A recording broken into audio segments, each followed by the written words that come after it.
Hey everyone, and welcome to another episode of Roll for Impkin. This is where I combine my love for being a D&D dice goblin with my love for creating amigurumi, specifically these crochet impkins that come from Megan Lapp's book called Crochet Impkins, which you can pretty much get anywhere. So I encourage everyone to try and make their own impkin, which brings me to a little bit of a different introduction today, and that is that someone in one of the comments asked me where I get my dice, and I get my dice everywhere.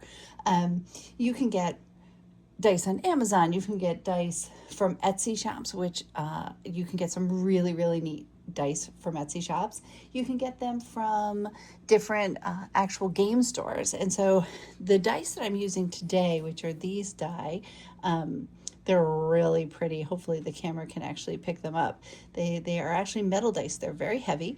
And these come from a store in Rochester, New York called Millennium Games. I happened to be up there and I popped into that store. Very, very cool store. If you have the opportunity, pop in there and take a peek. They have a lot of different kinds of dice. They have every kind of tabletop role-playing game or even any kind of tabletop regular old game they will have there as well. They also have Magic the Gathering. They have all kinds of stuff. So I really encourage you to stop in there. But it also got me thinking that, what if someone wants to try this out, but they don't want to invest in a lot of different die and you only have one set of dice? So what I'm going to do today is I'm going to roll as if I just have one set of die, which is really, really funny for me. But imagine that I do. So I'm going to just use one of each, and then I'm going to kind of choose what I'm going to use each one for. And just for kicks and giggles, I'm just going to make this guy out of white. It's going to be a white impkin, but all the other pieces, I'm just going to choose from these die. If I roll, I'm going to roll for the body style, and if I roll body style 2, I'll use arm style 2, and if I roll body style 1, I'll use arm style 1. So that's kind of how I've decided to do that. So just rolling these die, and you'll hear how heavy they are when they roll. So for 3, we have sitting style 1, which means I'm going to do sitting style 1, arm style 1. And now I have this D12, which is a 7. So I have a lot of different choices. I could do small round ears. I could do, oh, no, I only have this choice, small round ears. Okay. Now here, 12, it's a smooth wizard or witch hat that's going to go on here. This is a D10, which is a 4. So I could either do large antlers.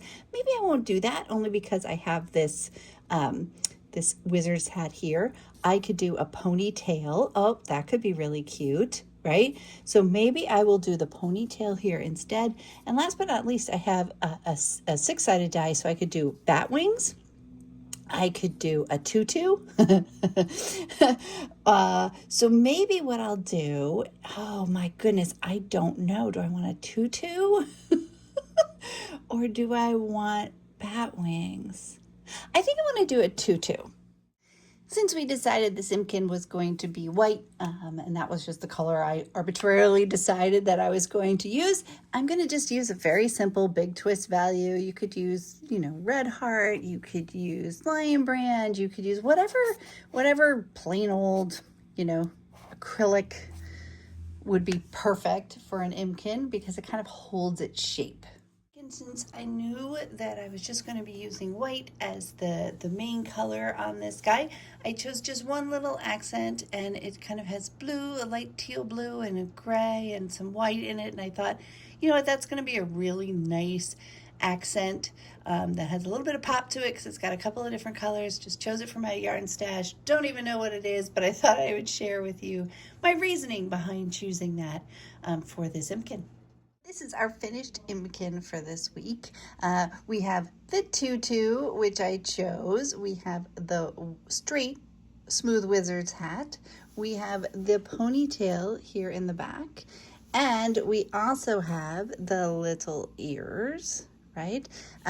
So I chose we needed a little bit of an accent color to go with our Impkin. And so I kind of chose this sea foamy gray kind of color, but having a few choices, you only have that one set of die to work with, it does still allow you to make an Impkin that has interest and is cute as a button. And I hope you enjoyed watching this week's Impkin, this simpler, I'll call it, Impkin design with just using one set of die.